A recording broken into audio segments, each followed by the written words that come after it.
Le 13 août 2001, j'ai été diagnostiquée avec un cancer du sein, avec 40 % de chances de survie.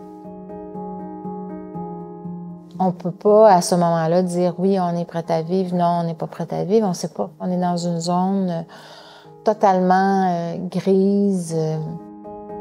Mon médecin traitant m'a proposé de faire partie d'un protocole. Un protocole de recherche qui s'adressait plus spécifiquement à mon type de cancer et qui me donnerait des chances de survie.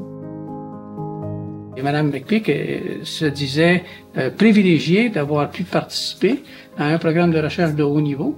Et à ce moment-là, elle conçoit que si elle est aujourd'hui avec nous, c'est parce qu'elle a eu le bénéfice d'un protocole de recherche clinique de haut niveau. La détermination vient du fait que j'ai trouvé ça insensé, que moi j'ai eu une chance. Et puis qu'il y a tellement d'autres femmes qui n'avaient pas de chance. J'entendais les femmes parler, qui n'avaient pas accès au traitement. Et moi, j'avais un rêve d'aider à la survie des femmes.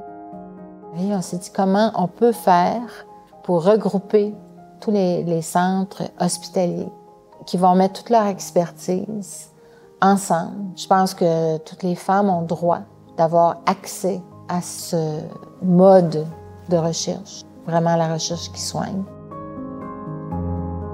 Mme McPeak et M. Sirois ont réalisé à peu près l'impossible, de réunir 4 grands hôpitaux qui, habituellement, étaient des compétiteurs dans le domaine de la recherche et de les inspirer pour faire une seule équipe. Il y a peu d'entreprises où est-ce que tu dis, ben, le fait qu'elle existe, ça va empêcher quelqu'un de mourir. McPeak-Sirois, le fait qu'elle existe, va empêcher certaines personnes de mourir. Et ça, c'est très particulier.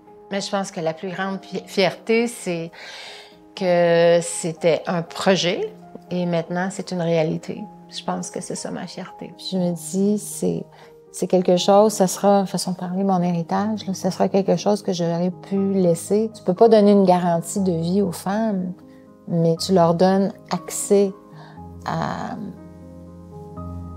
vivre.